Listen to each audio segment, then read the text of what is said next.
we can then consider nga ang Dios mao ang foundation sa atong kinabuhi. Therefore, there is a statement next, ani. It is said that we cannot build material things without great foundation. Tama ba, Ikson? Would you agree with it? Diba? Mutuo kita o mo-agree ta niini. And then, therefore, kung ato ni siya i-compare in spiritual aspects, we cannot establish spiritual things without God, who is the source of all materials needed. Busa, sa gustuhon man nato sa dili, Ikson, kining process sa atong kinabuhi, it is not just because of our own efforts.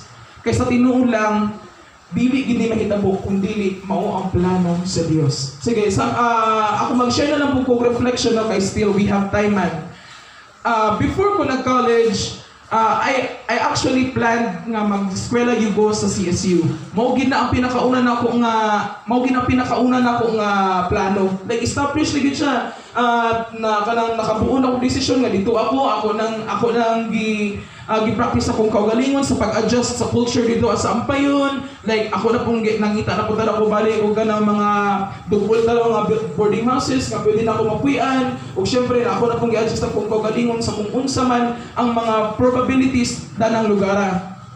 But then one day igsoon, after na ako mag-take og examination, mo diha dito la yung nahitabo nga I was unfortunate wala ko makapasar sa CSU.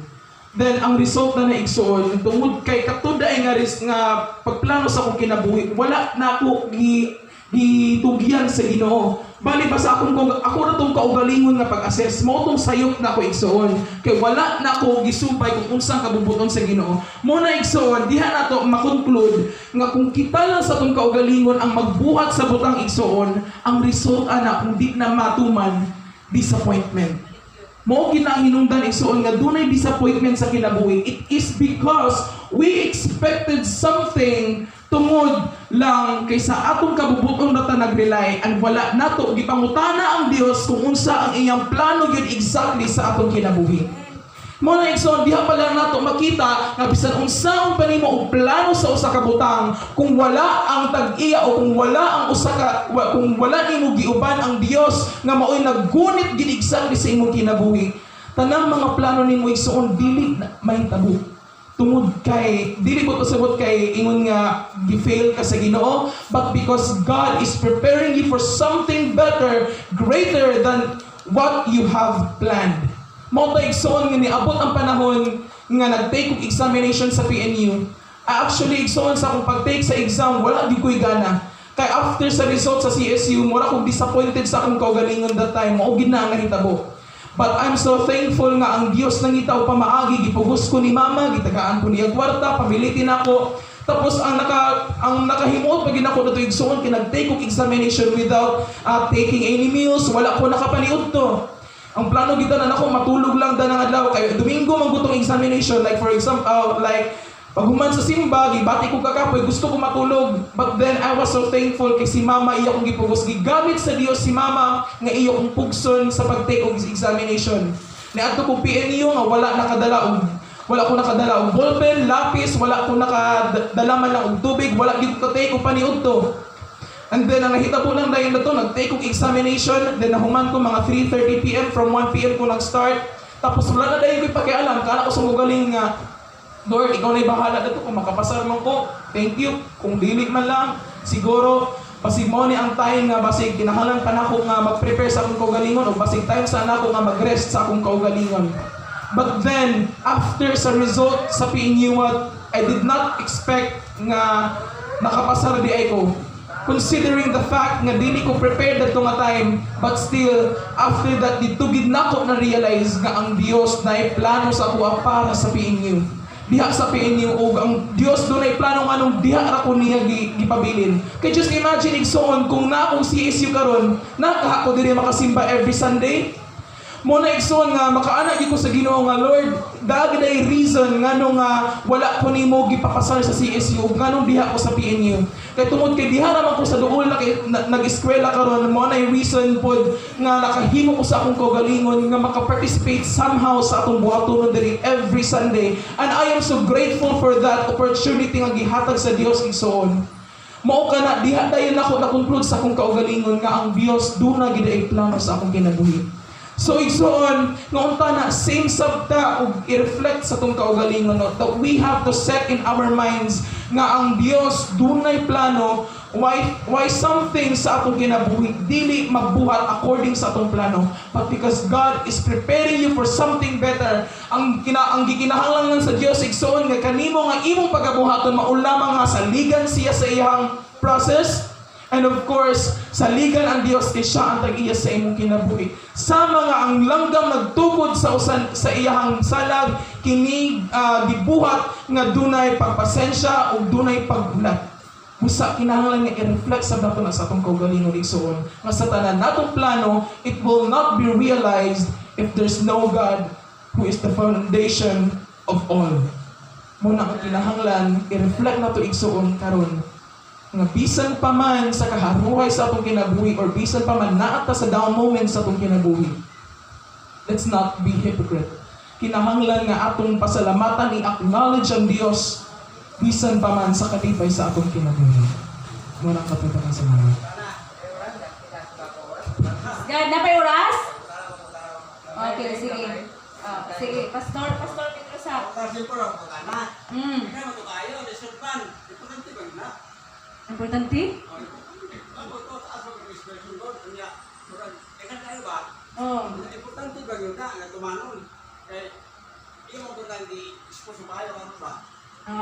Ang sa may importante nga tumanon, asa ato? Ato tanan. Yes, okay. So, ang akong gitudlo mga kaigsuonan is, ngayon siya build your life with God. Una, ngayon siya diha nga, God is a foundation in our life. No? Siya ang pundasyon sa atong kinabuhi, kay tungod kay ninyo di sa Salmo 127:1, kawang lamang kaang kahago niya itong magtukod nini, gawas kon ang Ginoo magtukod nini. Nga, kanang tanan mga kaisulan, choose God to have a good posture with Him, o ganyan siya, I stand with God. Kana siya mga kaisunan, importante kayo na sa ato ang kinabuhi, nga naman, kay kun ato-atoan na nga nagtukod ta sa ato ang kinabuhi, kana siya wala ginay pulos. Kinahanglan nga magtukod ta sa atong kinabuhi, kinahanglan ang Dios gyud mo ay magtukod sa atong kinabuhi. Unsay atong himuon? Ablihan lang ang atong kasing-kasing ug atong hunahuna, atong pasudlon si Ginoong Hesus sa atong kinabuhi, aron siya maoy magtukod sa tanan, mamaterial man o mga espirituhanon mga butang, siya gyud ang magtukod kay aron maangkon nato ang kadaugan sa atong kinabuhi. Di ba? O so ingon ana gyud. Unsaon man imo pag-angkon sa imong gitinguha kung imo lang nga pagpaningkamot. Ha? So importante kayo. O sige, para i-explain gid ay. O sige. O sige. Pero naman, kaya importante na ang karon medyo murag dili pa tayo pinuntanan magkasabot. Kanya ang source alang mga butang nga dikin atong tinangkan nga masabtan. Asa man sa Biblia ra kita makuha. Ang source ang tanan nga masabtan sa Biblia ra kita makuha. Ang source ni ining tanan sa Biblia ra bagid makuha. Amen. Okay. So, kasi pa yung makatubag kay murag last o sa ako nutubag? Ha?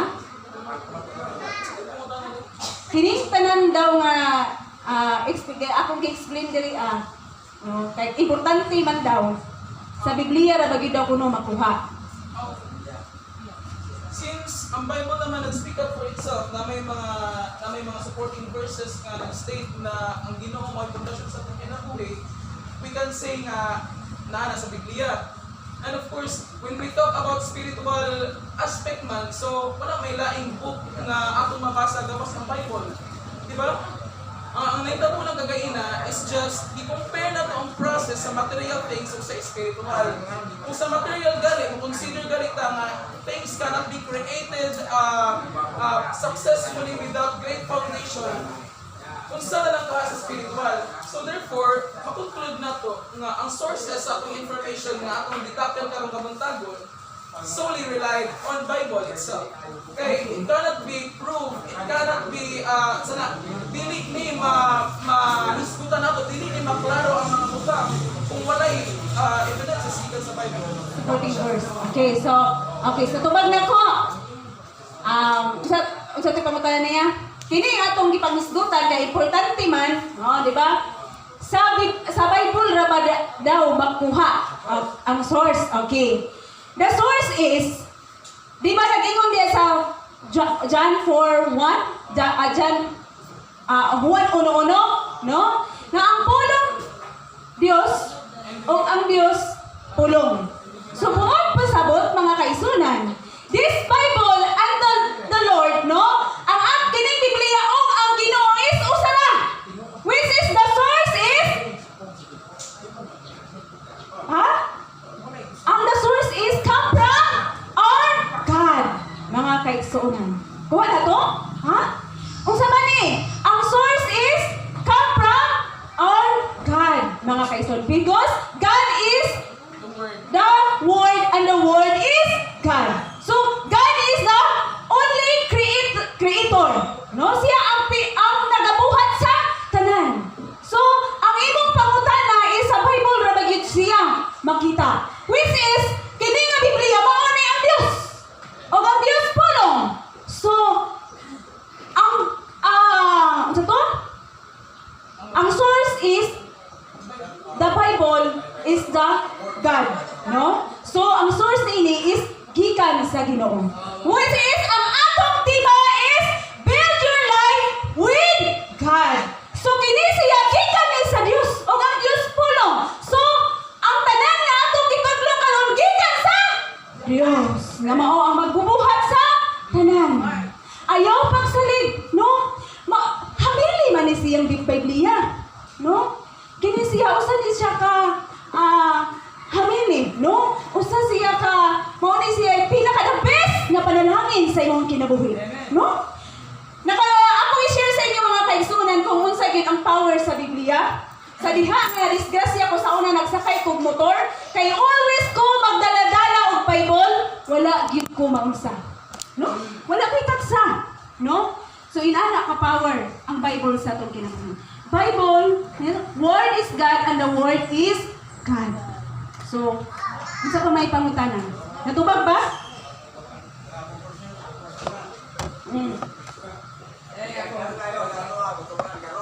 Ang Biblia, mo gid source ang pulo ana. Ang karon, daghan man tong mga butang Biblia, giulo ko nga bisura man na, sabon man na, ato, importante man na.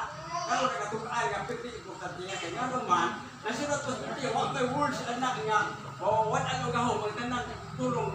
What ito man, o sa po na nga, alert ang Kristiyanon karon, di ba? Sulo to kanya nga, karon pa na sa prepare.